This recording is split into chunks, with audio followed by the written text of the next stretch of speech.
Vamos lá?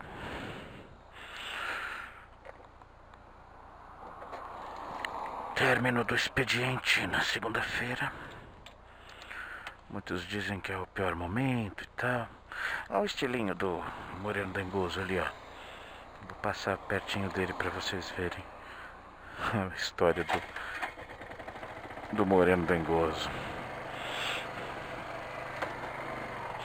Os carros dele são muito bem cuidados.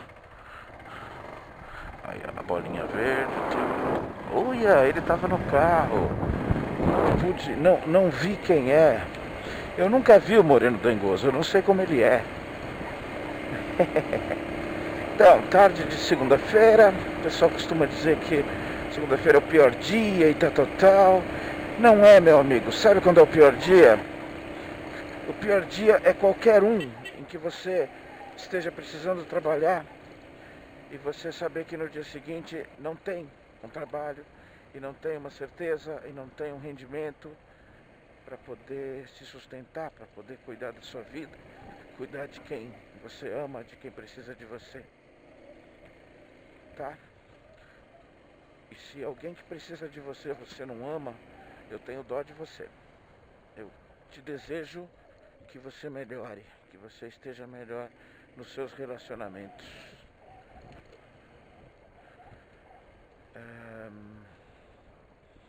Vamos nessa, né? Vamos correr para casa? Correr não, vamos para casa, né? Sem correria, para rever duas pessoas mais importantes da minha vida nesse momento, entre outras. Hoje no almoço eu revi um amigo querido, esclareci algumas coisas que me deixou bem mais relaxado, bem mais tranquilo. E demorei um pouco, mas consegui falar algumas coisas que eu estava engasgado e necessitado para me colocar numa posição. Não gosto de ficar sem posicionamento, que pensem de mim o que eu não falei. E principalmente de quem eu gosto, né? De quem eu admiro, de quem eu cultivo e prezo pela relação, pela amizade, pelo convívio.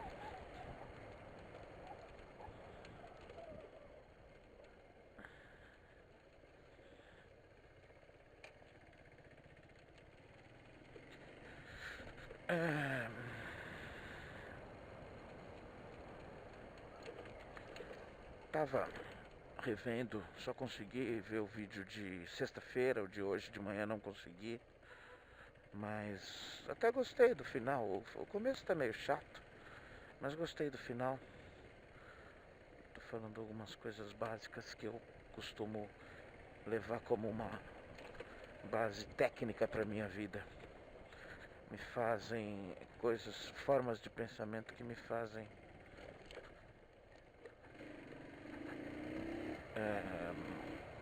procurar melhorar. Procurar melhorar um pouco. Então eu tenho que começar a falar sobre posicionamentos pessoais. Que algumas coisas que eu coloquei já não estavam nos primeiros vídeos, daqueles desordenados, então tenho que começar a falar novamente nesse padrão que eu tô fazendo dos vídeos atuais. Então tem algumas questões. Podemos falar de aborto, podemos falar de pena de morte, de religião. Vocês vivem me ouvindo falar. Acho que eu preciso até dar um tempo do assunto para não virar uma coisa mais enfadonha do que é normalmente, né?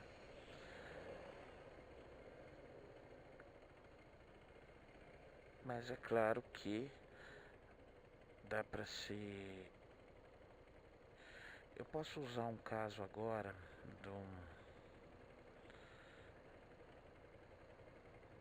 de uma questão recente que aconteceu agora, do menino inglês, londrino, não sei o que, Gard, G-A-R-D, família Gard, em que o menino infelizmente nasceu com uma doença gravíssima, degenerativa, que causa muito sofrimento.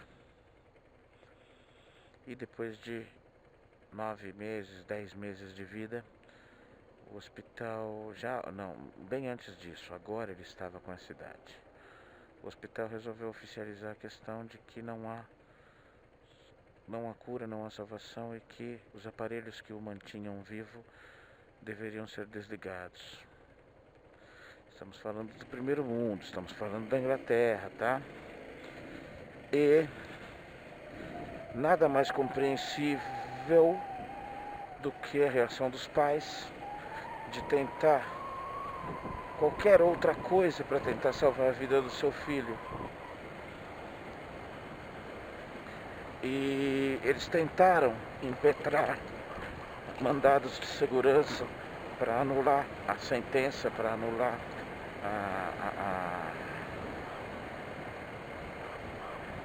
a decisão do hospital, que também foi baseada legalmente, né? Porque não pode se fazer uma coisa dessa sem autorização do juiz, mesmo nos países em que é legalmente permitida a eutanásia. E levaram a demais instâncias porque descobriram um tratamento alternativo nos Estados Unidos e que, enfim, estavam pedindo autorização para remoção e tudo mais. E em todas as circunstâncias que foram pedidas, foram negadas legalmente. O hospital comprovava facilmente, todas as vezes, a infrutividade das ações. E é uma situação extremamente brutal, extremamente humana e que requer muito mais do que um simples raciocínio lógico de é isso e acabou. Para que se leve em consideração também o sofrimento desses pais. E claro que em toda essa, com a repercussão do assunto aumentando, não tardou a que associações de pessoas específicas ligadas mais às religiões cristãs se juntassem na luta para que, ou seja, organizações de amparo e de proteção à vida. Normalmente essas organizações que fazem passeadas na frente de clínicas de aborto. Não estou menosprezando o trabalho delas, deixo claro, é uma questão ideológica. É uma questão ideológica e eu já explico o meu posicionamento pessoal em relação a isso. Vai ficar mais fácil de equilibrar essa questão sem você me julgar antes.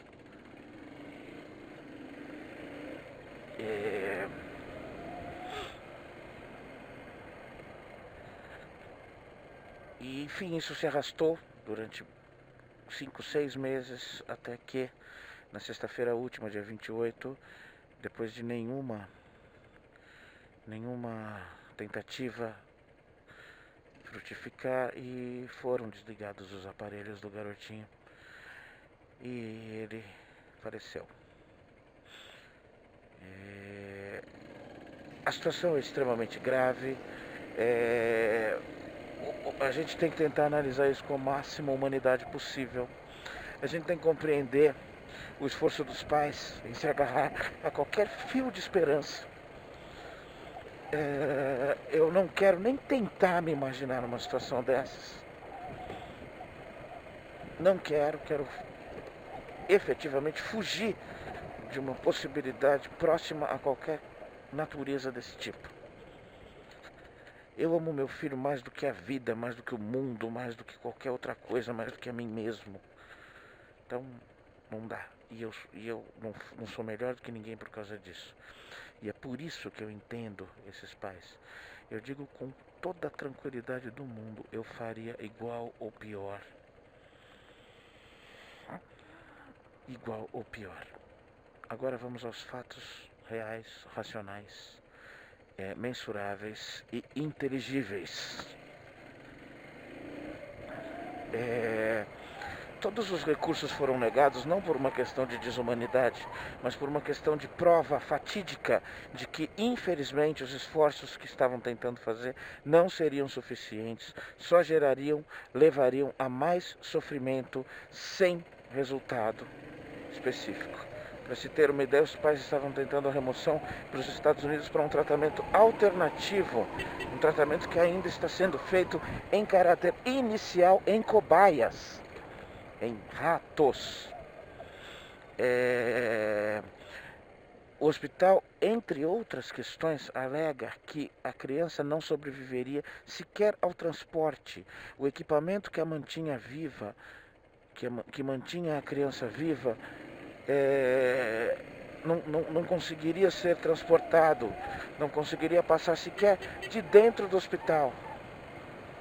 Por último, para se ter uma ideia, após a desistência, a família ainda tentou a remoção da criança para casa, para que ela fosse, que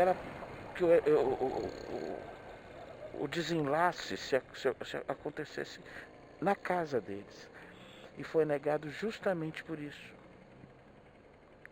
Por questões técnicas específicas que só gerariam custo e não gerariam nenhuma vantagem ao doente. Eu vou especificar, eu vou ressaltar ao doente, porque tudo que nós estamos falando aqui até agora pouco levou em conta o doente, a criancinha. A criancinha estava sofrendo, a criancinha estava viva por conta de um aparelho ligado que a mantinha viva e sofrendo. Isso era uma base específica que o hospital, que a equipe médica do hospital tentava deixar muito claro e que era pouco levado em consideração. Mas eu repito, eu compreendo perfeitamente, eu compreendo completamente.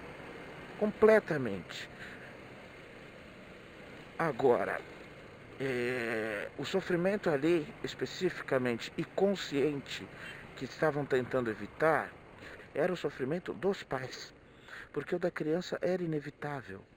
A equipe médica avaliou que a medida era a mais humana possível, porque levava em consideração o término do sofrimento da vítima, o término do sofrimento da criança. Isso é uma coisa que não se deve tirar da consideração. E isto é uma questão extremamente humana, embora organizações humanitárias de proteção à vida não entendam assim.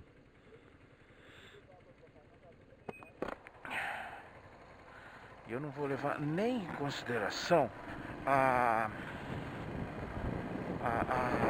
como é que eu posso dizer? A justificativa dada, cruel até, dada pelo site do Paulo Pes, que diz que isso estava sendo feito porque as organizações religiosas cristãs normalmente valorizam o sofrimento como uma depuração. Eu nem acho que seja isso. Eu acho, inclusive, que usar esse termo é bem injusto. Bem injusto. Para este caso. Então, é assim. Ao final de tudo isso, claro que a interpretação das pessoas, de acordo com os seus valores, ela vai variar. Alguns estarão de um lado, alguns estarão de outro. De que lado eu estou? Do hospital. Mas isso porque eu estou bem longe. O meu amadíssimo sobrinho, quando tinha 2 anos de idade, ficou numa UTI. Inconsciente. Pegou uma pneumonia bacteriana e arrebentou meu coração.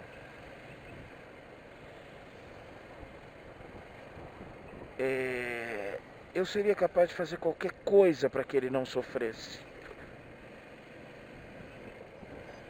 Mas, até onde eu iria para preservá-lo comigo, e ele vai entender se um dia ele ouvir isso, de que eu faço uma ressalva dizendo, e olha que ele era apenas o meu sobrinho. Apenas o meu sobrinho, que eu amo tanto, que hoje tem 18 anos e é lindo, sempre foi lindo. Eu digo exatamente porque hoje eu sei o que sente um pai. Então tentar analisar o que o Mauro estava sentindo, o que a minha cunhada estava sentindo, é que eu não vou tentar fazer. Não vou tentar fazer. A gente se arrebenta, a gente se destrói por dentro ao ver nosso filho sofrer. A gente se sente até culpado por não estar sofrendo e ele está sofrendo.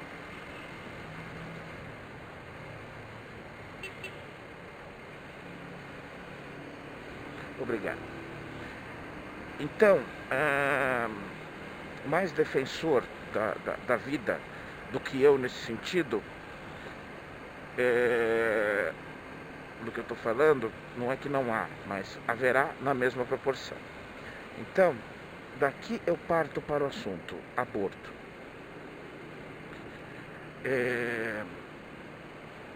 O que acontece é que o aborto sempre existiu e, na minha opinião, sempre existirá. Sempre existirá. Ele pode ser feito de uma forma responsável e assistida, ou ele pode ser feito clandestinamente, perigosamente, colocando em risco muito mais coisa do que apenas a vida daquela criança. Esse é o fato racional. No dia a dia, tentando analisar uma empatia, alguma coisa assim, aí sim eu coloco eu aqui, Marcos. Eu, Marcos, sou contra o aborto. Por uma questão pessoal. Então, eu tentarei, nas ocasiões específicas em que eu tiver uma encruzilhada de fazer ou não fazer, de apoiar ou não apoiar, eu tentarei levar o valor que me faz ser contra hoje o aborto. Agora, fato 1, a decisão é da mãe.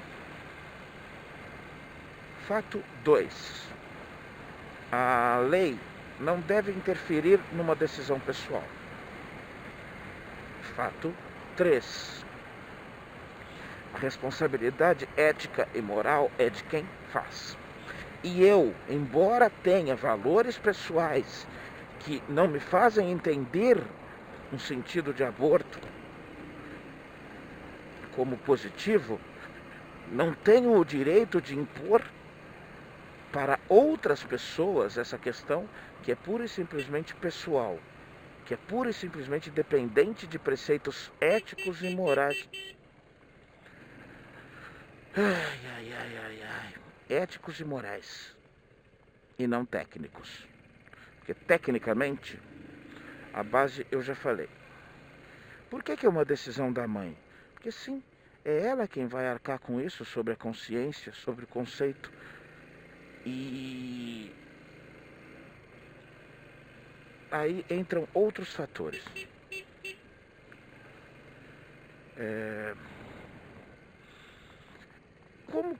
Até que ponto cientificamente, comprovadamente, nós podemos dizer o que é especificamente vida, consciência, dor, sentido? Porque é muito fácil uma outra parte falar assim, chamar de assassino, enfim, de alguma outra coisa. Mas o que é efetivamente sentido com um cérebro não desenvolvido? Isso não é uma defesa, não. Eu já explico por que não é uma defesa. O que eu estou tentando colocar é que as pessoas personificam num feto um ser humano completo, com todos os sentimentos. E fisicamente é impossível fazer isso. Aquele feto, ele tem o mesmo tamanho de qualquer animal do planeta naquela idade de gestação. Pode ser um sapo, pode ser um cachorro, pode ser um cavalo, pode ser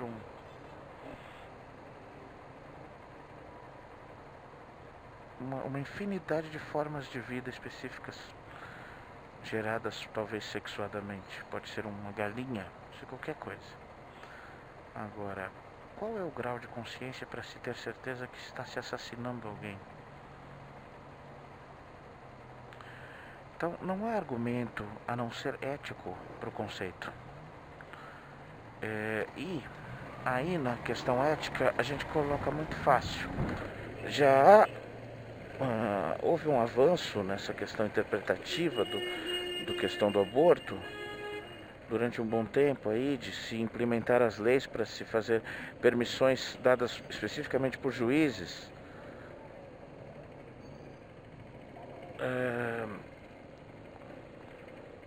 Para casos de estupro e outros comprovação de feto anencéfalo e assim por diante. E agora, qual que é a diferença entre a interpretação de uma autorização para um aborto, de um comprovado feto anencéfalo, para um comprovado feto que terá Down, um comprovado feto que terá cegueira? Não é a mesma coisa. Não é uma questão de que assim, se vai vir com defeito, eu tenho o direito de não querer. Eu não quero trazer alguém para sofrer. Eu não estou colocando que isso é certo, eu estou colocando que esses valores podem variar. É importante que se entenda isso. Os seus valores são voláteis. Os valores pessoais mudam, se alteram por uma porção de motivos e de sentidos. Tá bom, cara, sai daí, seu imbecil! Ô, mano, andando devagarzinho, olhando pro ladinho, idiota. Acelera um pouquinho, só pra mostrar consideração. Você tá errado. Atravessou fora da faixa, no lugar errado, no momento errado.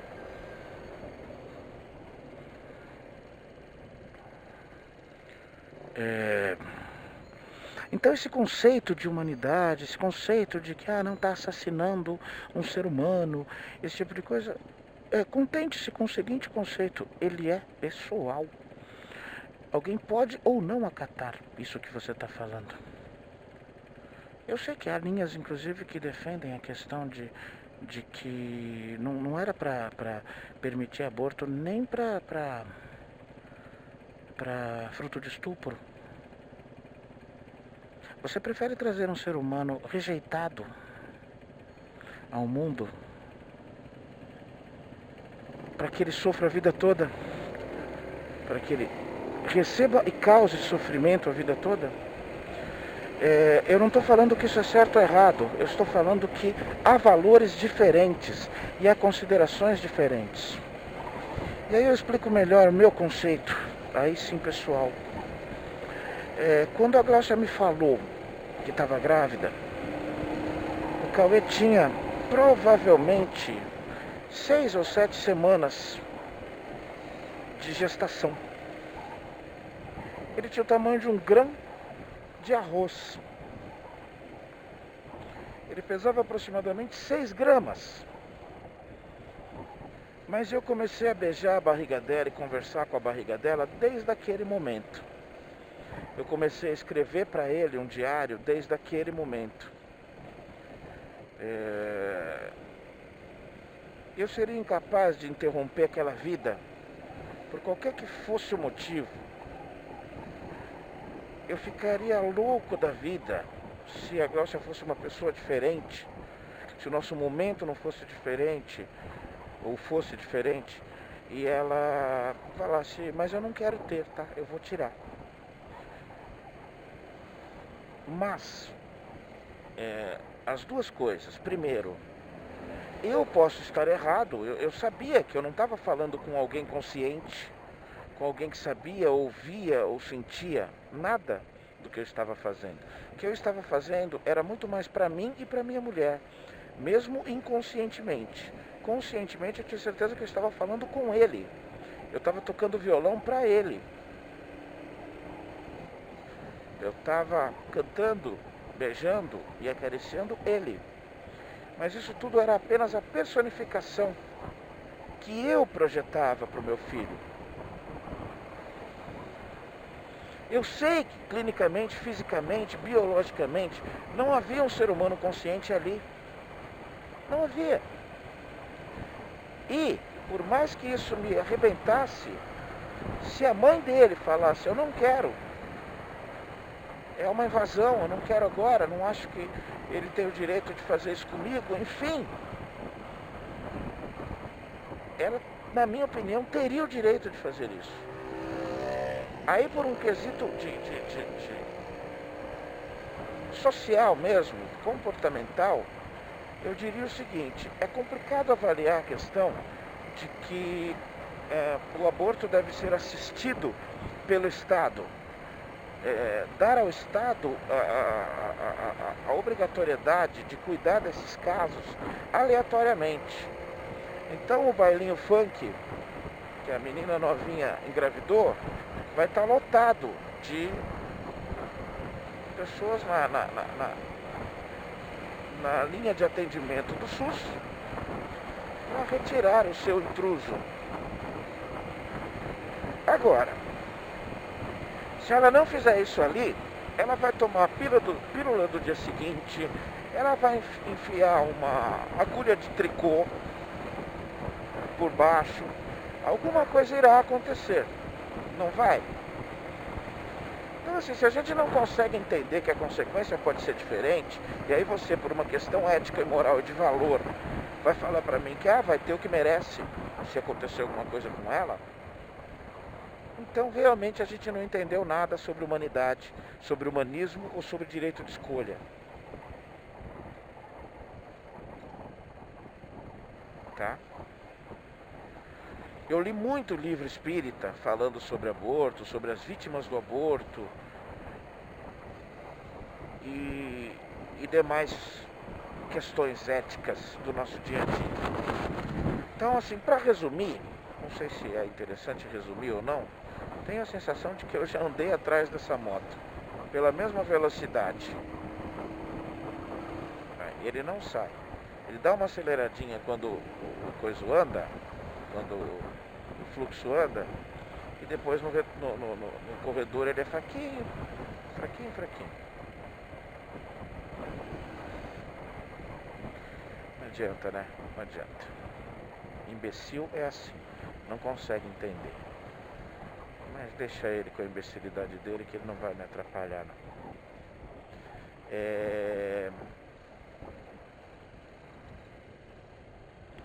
Meu Deus, não, eu me irrito. Aí eu me irrito. Aí eu me irrito bastante.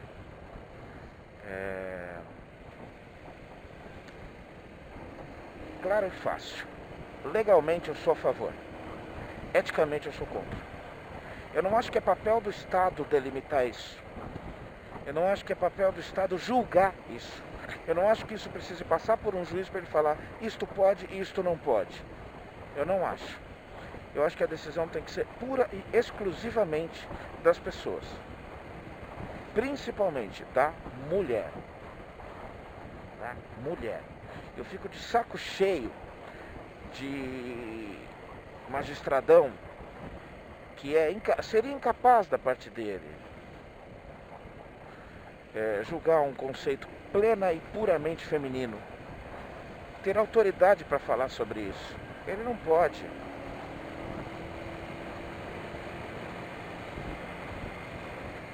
Que saco! Que saco! Que os caras não entendem, eles têm a oportunidade de sair e não saem. Abre um pouquinho, ele acelera de novo. Deixa pra lá. Bom, é basicamente isso. Porque sabe o que acontece? Eu não posso julgar os outros pelas experiências que eu tive na vida, assim como pelos valores que eu tenho na vida. Mas vamos deixar muito claro isso. Uma gravidez cheia de amor, esperada e com condições para acontecer com tranquilidade, como foi a gravidez do Cauê, é uma coisa super bonitinha, né? Super fácil de se traçar um conceito ético para isso. Agora, uma gravidez da adolescente de 13 anos que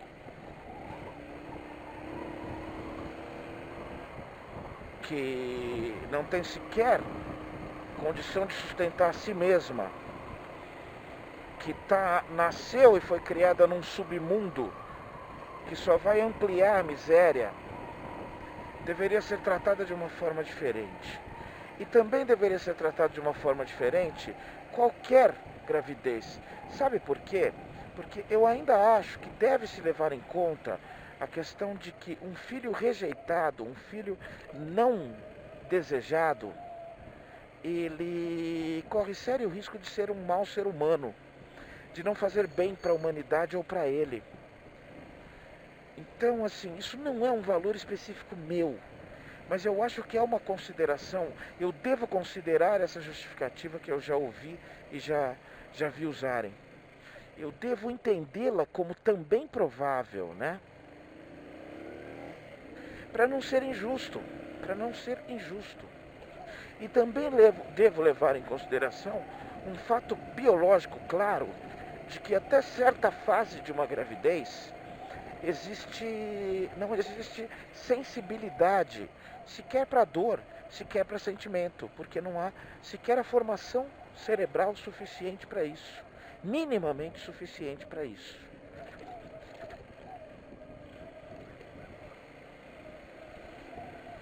Né? Então, assim, o assunto é mais complexo, ele na minha opinião não deve ser um simples sim e não, mas eu acho que principalmente legalmente falando, para um país laico, ter uma proibição nesse sentido é realmente uma coisa um pouco idiosincrática, né? É uma coisa antagônica, é um conceito antagônico. O país é laico. Não há interferência de valores religiosos nas tomadas de decisão. Teoricamente, o Brasil não é laico merda nenhuma. Há um bom tempo isso se acentuou nos últimos 10, 15 anos. Talvez o Brasil nunca tenha sido laico. Tá? E houve uma certa evolução de alguns aspectos, como é que se diz? Alguns aspectos polêmicos nos últimos anos. Que, em questão de 15 a 20 anos atrás, para até mais ou menos uns 3, 4 anos atrás. E agora, com essa polarização e com esse fortalecimento das bancadas, não só evangélicas, mas cristãs especificamente, houve algum retrocesso nisso. Um pastor presidia a Comissão dos Direitos Humanos. É realmente uma coisa que não podia acontecer. Não é porque um pastor não tem noção de direitos humanos. Um pastor executa os seus valores. Não era aquele imbecil filho da puta, porque Marco Feliciano é um imbecil filho da puta. É um mafioso sem vergonha. Ponto. Mas qualquer um que fosse a pessoa mais honesta, decente e tranquila do mundo, ligada a uma religião, a uma teologia, não poderia presidir uma comissão desta natureza. Isso é simplesmente inaceitável. E para não dizer que eu estou defendendo governos, isso foi feito na época da Dilma. Ou seja, aquela conchavada horrorosa para ganhar apoio. Horrorosa. E aí você complica, né? E aí você efetivamente complica. Então como é que a gente vai chegar a um consenso menos injusto, não mais justo, mas menos injusto em relação a um assunto tão polêmico quanto a questão do aborto? Como você vai chegar? Aí, ó, pobre criança. Aí, mais uns pobres crianças estão aí, correndo o risco de cortar alguma cabeça por aí. Mas que, como pai e mãe não levam em consideração, eles estão fazendo uma coisa inocentemente que pode tirar a vida de outras pessoas. E aí, meu amigo, se isso acontece e você tem que ouvir de que são os desígnios de Deus, aí é foda, né, mano? Aí é foda, né? Não precisamos mais soltar balões, não precisamos mais empinar pipa, não precisamos mais brincar de peão, não precisamos. Essas coisas podem machucar, não podem? Então a gente não precisa. Por mais que seja lindo você lembrar da sua infância, dos lindos balões que cobriam os céus do Brasil. Por mais que seja lindo, contente-se com a sua lembrança. Mostre nas fotos antigas, mas contente-se só com isso. Mas você acha, com a preguiça intelectual que o brasileiro está executando, com essa entrega que o brasileiro está tendo em relação ao conceito antigo, porque ele decidiu desistir de evoluir, ele perdeu a mínima vontade de evoluir. Realmente a gente lamenta. Vamos lá, gente. Boa tarde. Até amanhã.